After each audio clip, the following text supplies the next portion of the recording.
தமிழகத்தில் சட்ட ஒழுங்கு சீர்கெட்டு படு பாதாளத்திற்கு சென்றுள்ளதாக அதிமுக பொதுச் செயலாளர் எடப்பாடி கே பழனிசாமி குற்றச்சாட்டு. கசாப்பு கடைக்காரர்கள் ஆடுகளை வெட்டுவது போல மனிதர்களை ரவுடிகள் வெட்டி சாய்த்து விடுவது அதிகரித்து வருவதாகவும் விமர்சனம். மிக மிக மோசமான சட்ட ஒழுங்கு சீர்கெட்டு இன்றைக்கு சட்ட ஒழுங்கு படுபாதாளத்தில் சென்று விட்டது. மக்களுக்கு பாதுகாப்பு இல்லை, அரசியல் தலைவர்களுக்கு பாதுகாப்பு இல்லாத ஒரு சூழ்நிலை தமிழகத்திலே நிலவிக் கொண்டிருக்கின்றது. ஊடகத்தின் வாயிலாக, பத்திரிகையின் வாயிலாக நாட்டு மக்களுக்கு அத்தனை பேருக்குமே இன்றைக்கு தெரிந்து, இந்த விடியா திமுக முதலமைச்சர் எப்பொழுதெல்லாம் ஒரு சம்பவம் நடைபெறுகிறதோ அப்பொழுதெல்லாம் வீரவசனம் பேசுவார். அதோடு முடிஞ்சிடும். இன்றைக்கு காவல்துறையை கண்டு யாரும் அச்சப்படுகின்ற ஒரு சூழ்நிலையே இல்லை. சர்வசாதாரணமாக கொலை நடக்குது. கசாப்பு கடைக்காரன் ஆட்டை வெட்டுறது மாதிரி மனித உயிர்களை ரவுடிகள் இன்றைக்கு வெட்டி சாய்க்கின்ற காட்சி திராவிட மாடல் ஆட்சியில் தான் பார்க்கப்படுது. விக்கிரவாண்டி இடைத்தேர்தலில் ஆளுங்கட்சியின் அதிகார துஷ்பிரயோகம் நடப்பதால் தேர்தலை அதிமுக புறக்கணித்துள்ளது. ஜனநாயக நாட்டில் யாரையும் வாக்களிக்க வேண்டாம் என கட்டாயப்படுத்த முடியாது என கழக பொதுச் செயலாளர் பேட்டி. விக்கிரவாண்டி சட்டமன்ற இடைத்தேர்தலில் 10க்கும் மேற்பட்ட அமைச்சர்கள் முகாமிட்டு அங்கே தேர்தல் பணியாற்றிட்டு இருக்கிறாங்க. யாருக்கு என்ன செய்யணுமோ அதை செஞ்சுக்கிட்டு இருக்கிறாங்க. அதனால தான் நாங்கள் இந்த தேர்தலை புறக்கணிச்சிருக்கிறோம். நியாயமான முறையில் தேர்தல் நடக்காது. அதனால் இந்த விக்கிரவாண்டி சட்டமன்ற இடைத்தேர்தல் நாங்கள் புறக்கணிச்சிருக்கிறோம். இதையெல்லாம் ஜனநாயக நாடு, ஓட்டு போடக்கூடாதுன்னு சொல்வதும் தவறு, யாரை கட்டாயப்படுத்தவும் தவறு. இன்றைக்கு தேர்தல் ஆணையத்தின்படி தேர்தல் சுதந்திரமாக நடக்க வேண்டும். யாரையும் கட்டாயப்படுத்த முடியாது. அண்ணாமலை போல் நான் நியமன தலைவர் இல்லை, கட்சி தொண்டர்களால் தேர்ந்தெடுக்கப்பட்ட தலைவன். அதிமுக பொதுச் செயலாளர் எடப்பாடி கே பழனிசாமி விமர்சனம். சிந்தித்து பார்க்க வேண்டும். இவர் கட்சி தலைவருக்கே பொருத்தமில்லாதவர். நாங்கள்லாம் 50 ஆண்டு காலம் இந்த கட்சியில் உழைச்சி தான் இந்த பதவிக்கு வந்திருக்கிறோம். அவராட்டம் அப்பாயின்மெண்ட் பதவி கிடையாது. நான் ஆரம்பத்தில் கிளை செயலாளர் இருந்து அதில் பாடுபட்டு, அதுக்கு பிறகு ஒன்றிய பொறுப்பு, மாவட்ட பொறுப்பு, மாநில பொறுப்பு, எம்எல்ஏ, எம்பி, அமைச்சர், அப்புறம் தான் முதலமைச்சர். அதே மாதிரி தலைமை கழக நிர்வாகிகளாக கொள்கை பிறப்பு செயலாளர், அமைப்பு செயலாளர், தலைமை நிலை செயலாளர், அப்புறம் தான் பொதுச் செயலாளர். படிப்படியாக ஒவ்வொரு மட்டத்திலும் கட்சியினுடைய கட்டுப்பாடு தலைமைக்கு கீழ் எப்படி செயல்பட வேண்டும் நன்கு உணர்ந்து அனுபவ நிதியாக நான் இந்த பதவியில் இருக்கிறேன். அனுபவமே இல்லாத ஒரு மனிதர். ஏன்னா நாளைக்கு மாற்றினாலும் மாற்றுவாங்க, நாளைக்கு மாற்றினாலும் மாற்றுவாங்க. அதிமுக அப்படி இல்லை. எலெக்டட், நான் பொதுச் செயலாளர், தேர்ந்தெடுக்கப்பட்ட பொதுச் செயலாளர். அதனால் என்னை பற்றி விமர்சனம் செய்ய அவசியம் இல்லை. துரோகியின் மொத்த உருவமே அண்ணாமலைதான். பச்சோந்தியைப் போல் அவ்வப்போது நிறம் மாறுபவர் அண்ணாமலைதான் என அதிமுக பொதுச் செயலாளர் விமர்சனம். அவர் என்ன வேணாலும் பேசுவார். சந்தர்ப்ப சூழ்நிலை பச்சோந்தி மாதிரி அப்பப்போ கலர் மாறுவார். இன்னொன்று சொல்கிறேன், ஒரு பத்திரிகையில் பார்த்துருப்பேன், நேற்று தினமே என் சகோதரர் உதயகுமார் பேட்டி கொடுத்துட்டாரு. இருந்தாலும் ஒரு வார்த்தை துரோகின்னு சொல்லியிருக்கிறார். நல்லா சிந்திச்சு பாருங்கள். நான் துரோகி இல்லை, துரோகியினுடைய மொத்த உருவமே திரு அண்ணாமலை தான். கேரள மாநிலத்தில் அமீபா நுண்ணுயிர் பரவலால் மூளையில் பாதிப்பு ஏற்பட்டு 3 உயிரிழந்துள்ளதாக வரும் செய்திகள் கவலை அளிக்கிறது. தமிழக மக்களின் நலன்களை காக்கும் வகையில் விடிய அரசு உரிய முன்னெச்சரிக்கை நடவடிக்கை எடுக்க அதிமுக பொதுச் செயலாளர் வலியுறுத்தல்.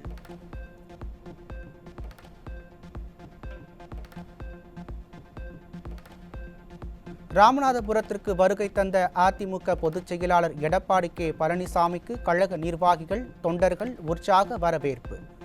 வழிநெடுக மலர் தூவி பொதுச் செயலாளரை வரவேற்றனர்.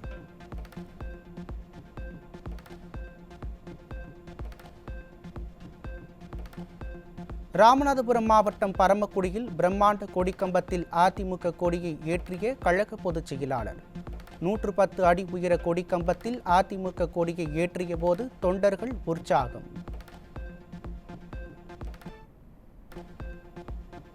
மதுரையில் போதைப்பொருள் தடுப்பு குறித்து விழிப்புணர்வு பிரசுரங்களை மக்களிடம் வழங்கிய அதிமுக பொதுச் செயலாளர். Resign Stalin, say no to drugs, say no to DMK என்ற வாசகங்கள் அடங்கிய பிரசுரங்கள் மூலம் போதைப் பொருட்களுக்கு எதிராக பிரச்சாரம். படுகொலை செய்யப்பட்ட ஆம்ஸ்ட்ராங் உடலுக்கு பகுஜன் சமாஜ் கட்சி தேசிய தலைவர் மாயாவதி அஞ்சலி. ஆம்ஸ்ட்ராங் மனைவி மற்றும் குடும்பத்தினரை சந்தித்து ஆறுதல் கூறி தேற்றிய மாயாவதி.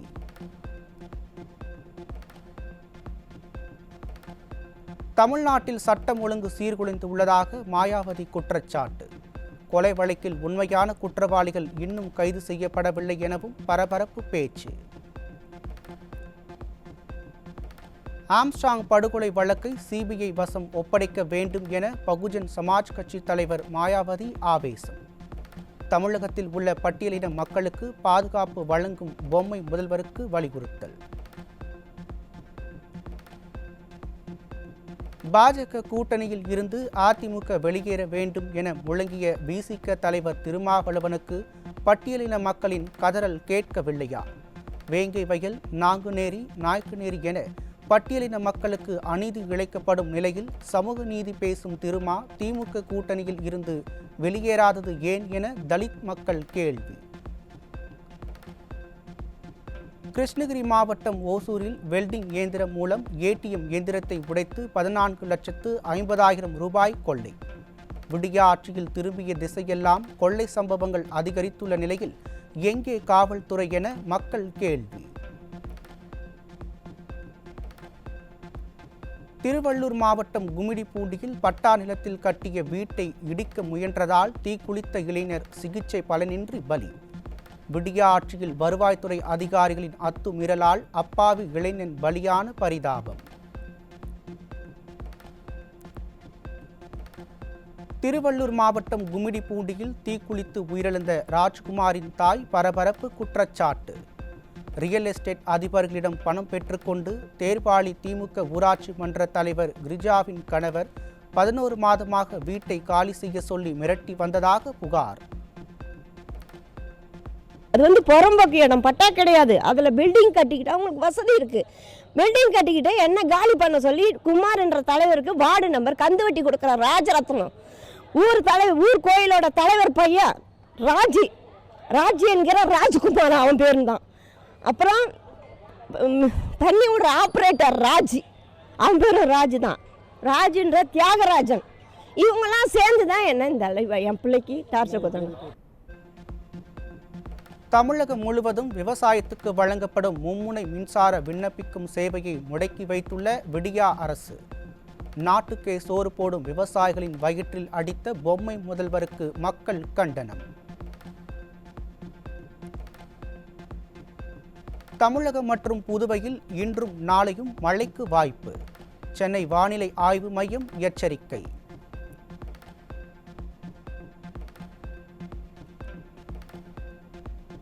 கோவையில் 200 பேரின் திருடு போன செல்போன்கள் ஒப்படைக்கப்பட்டதாக பீற்றிக்கொண்ட மாநகர காவல் ஆணையர். திருடு போன தங்க நகைகள், இருசக்கர வாகனங்களை மட்டும் நீதிமன்றத்தில் வந்து பெற்றுக்கொள்ளுமாறு அலைக்கழிப்பதாகும் அவலம். திருப்பூரில் போலீஸ் எஸ்ஐ, சர்வேயர் உள்ளிட்ட 15க்கும் மேற்பட்டவர்களுக்கு அல்வா கொடுத்த கல்யாண ராணியை தேடி வரும் காவல்துறை. பலரையும் ஏமாற்றி நகை பணத்துடன் ஓட்டம் பிடித்த சதிகார சத்யாவுக்கு போலீஸ் வலைவீச்சு. திருவண்ணாமலை அடுத்த நல்லவன்பாளையத்தில் குடிநீர் தேவைக்காக தொடர் சாலை மறியலில் ஈடுபட்டு வரும் மக்கள். சாலை பணிக்காக துண்டிக்கப்பட்ட பைப்லைனை மீண்டும் இணைக்காமல் அலட்சியமாக செயல்படும் அதிகாரிகள் மீது ஆவேச குற்றச்சாட்டு. ராணிப்பேட்டை மாவட்ட வேளாண் இணை இயக்குநர் காரில் இருந்து 1,26,000 ரூபாய் பறிமுதல். லஞ்ச ஒழிப்புத்துறையினர் நடத்திய சோதனையின் போது வசமாக சிக்கிய வசூல் மன்னன். ஆவடியில் தங்கச் செயின் பறிப்பில் ஈடுபட்ட காவலரை பிடித்து தர்மடி கொடுத்த மக்கள் காவல் நிலையத்தில் ஒப்படைத்தனர். சங்கிலி பறிப்பில் ஈடுபட்டு தப்பி ஓடும் பரபரப்பு சிசிடிவி காட்சி வெளியானது.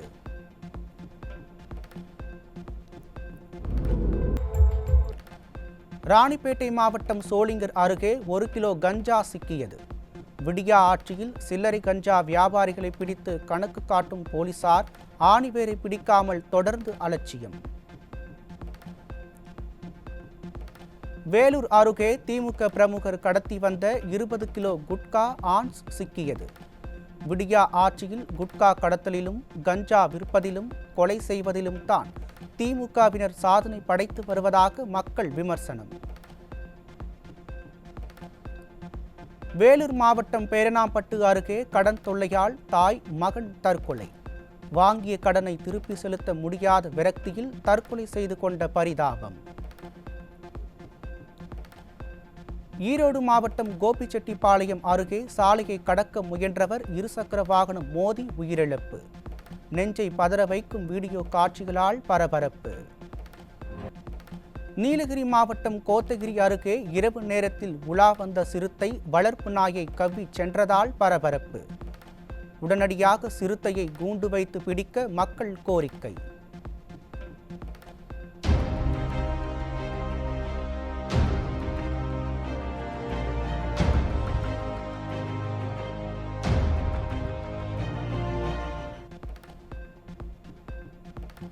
செங்கல்பட்டு அருகே அடுத்தடுத்து 4 வாகனங்கள் மோதிய விபத்தில் தாய் மகள் பலி.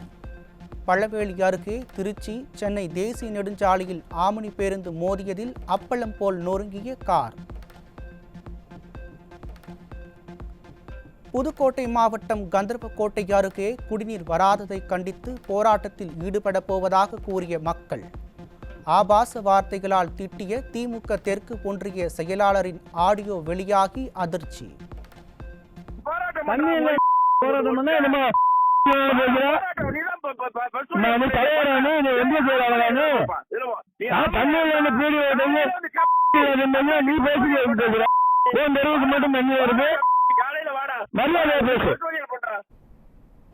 வார விடுமுறையால் சுற்றுலா தலங்களில் திரண்ட சுற்றுலா பயணிகள். அருவியில் குளித்தும் படகு சவாரி செய்தும் உற்சாகம்.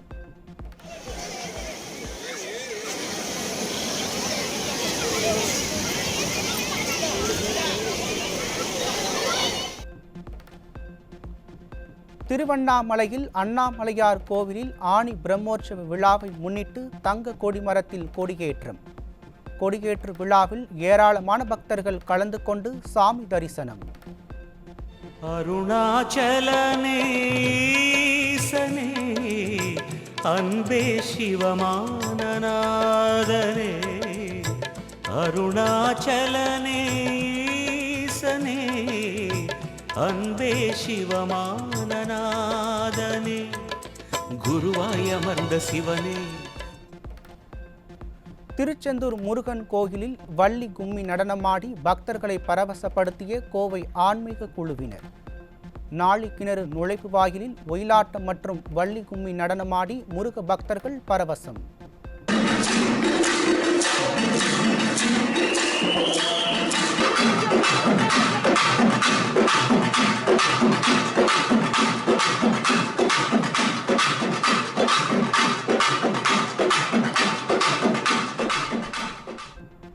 தமிழக கோவில்களில் விமர்சையாக நடைபெற்ற கும்பாபிஷேகம்.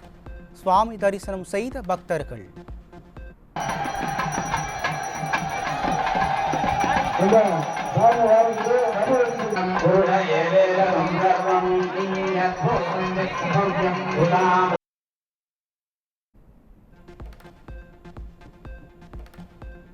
சபரிமலை ஐயப்பன் கோவிலில் ஆடி மாத தரிசனத்திற்காக விறுவிறுப்பாக நடைபெற்று வரும் ஆன்லைன் முன்பதிவு.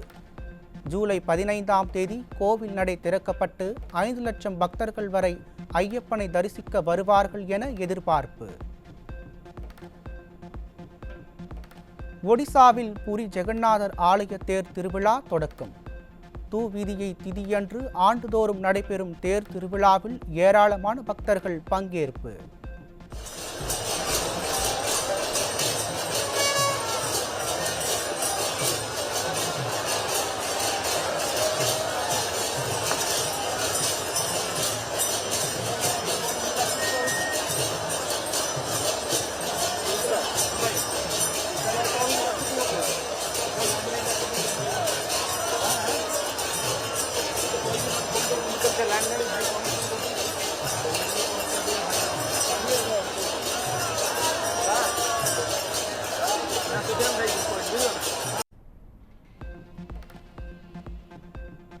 ரஷ்யா ஆஸ்திரியாவுக்கு இந்திய பிரதமர் 3 நாள் அரசு முறை பயணம். இருதரப்பு உறவுகள் குறித்து புதின் மற்றும் கார்லஸ் நெகாமன்னாருடன் பேச்சுவார்த்தை நடத்துகிறார். உணவுப் பொருளில் சர்க்கரை, உப்பு, கொழுப்பு தொடர்பான ஊட்டச்சத்து விவரங்களை பெரிய எழுத்துக்களை வெளியிட புதிய விதிகளுக்கு ஒப்புதல். நுகர்வோரை ஏமாற்றும் உணவு உற்பத்தி நிறுவனங்களுக்கு கடிவாளம் போடும் வகையில் 44வது FFSAI கூட்டத்தில் அதிரடி முடிவு. இமாச்சல் மாநிலம் சிம்லாவில் கனமழையால் பெரும் நிலச்சரிவு. பாறைகள் பெயர்ந்து விழும் காட்சியால் பரபரப்பு.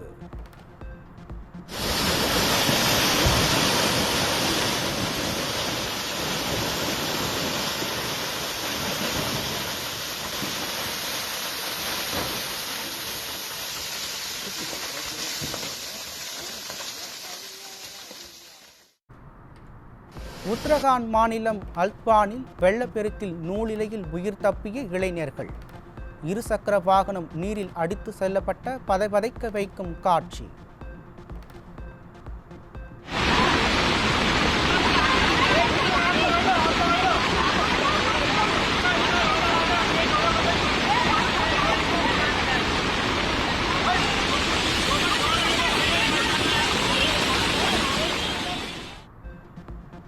காஷ்மீர் யூனியன் பிரதேசத்திற்கு உட்பட்ட குல்காமில் பாதுகாப்பு படையினர் நடத்திய தேடுதல் வேட்டையில் 4 தீவிரவாதிகள் சுட்டுக் கொலை. தீவிரவாதிகள் நடத்திய பதில் தாக்குதலில் 2 இராணுவ வீரர்கள் பலியானதாக தகவல். ஆந்திர மாநிலம் சித்தூரில் SBI வங்கி ATM மையத்திற்குள் புகுந்து 2 இயந்திரங்களை உடைத்து 24 லட்சம் ரூபாய் கொள்ளை. கேஸ் வெல்டிங் மெஷினை பயன்படுத்தி கைவரிசை காட்டிய வடமாநில கும்பல்.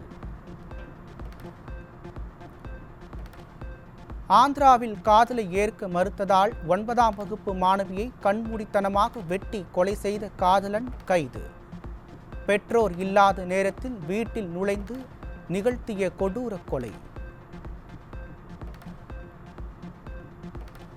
பீகாரில் 24 மணி நேரத்தில் மின்னல் தாக்கி 9 பேர் பலி. பலியானவர்களின் குடும்பத்திற்கு தலா 4 லட்சம் ரூபாய் நிவாரணம் வழங்கி முதலமைச்சர் நிதிஷ்குமார் உத்தரவு. அமெரிக்க அதிபர் தேர்தலில் போட்டியிடுவதில் இருந்து ஜோ பைடன் விலக ஜனநாயக கட்சி தலைவர்கள் தொடர்ந்து வலியுறுத்தல். ட்ரம்பை எதிர்த்து பைடன் வெல்வதற்கான வாய்ப்புகள் இல்லை என வெளிப்படையாகவே கருத்து. ஒபாமா கேர் என்ற பெயரில் உலவும் ஹேக்கர் ஒருவர் உலகில் 995 கோடி பேரின் கடவு சொற்களை லீக் செய்ததாக பிரேக்ஃபாஸ்ட் அதிர்ச்சி தகவல். உலக வரலாற்றிலேயே இல்லாத அளவுக்கு கடவு சொற்களை லீக் செய்த ஹேக்கர். ஸ்பெயினில் ஆண்டுதோறும் 1 வார காலம் நடைபெறும் சான் ஃப்ரீமென் திருவிழா கோலாகல தொடக்கம். பாம்ப்ளேனா நகரில் தொடங்கிய திருவிழாவில் வெள்ளை மற்றும் சிகப்பு கைக்குட்டையுடன் பங்கேற்ற ஆயிரக்கணக்கானோர்.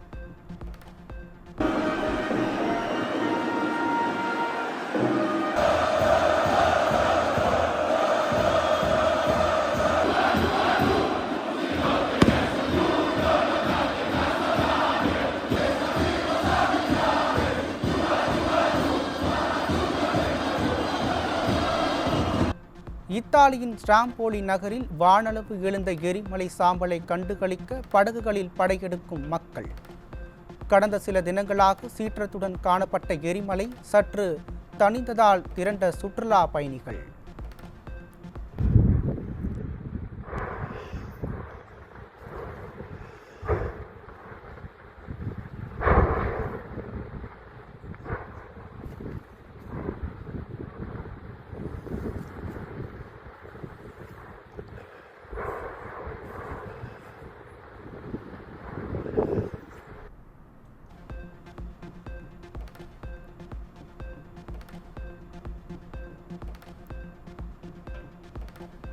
நாற்பத்து 3வது பிறந்தநாளை கொண்டாடிய தோனி. நடிகர் சல்மான் கானுடன் பிறந்தநாள் கொண்டாடிய வீடியோவை பகிர்ந்து ரசிகர்கள் உற்சாகம். 2024ஆம் ஆண்டு இலங்கையில் நடைபெறும் மகளிர் ஆசிய கோப்பை T20 தொடருக்கான இந்திய அணி அறிவிப்பு. ஹர்மன் பிரீத் கவுர் தலைமையிலான அணியில் ஸ்மிருதி மந்தனா, ஷஃபாலி வர்மா உள்ளிட்ட 15 வீராங்கனைகளுக்கு இடம்.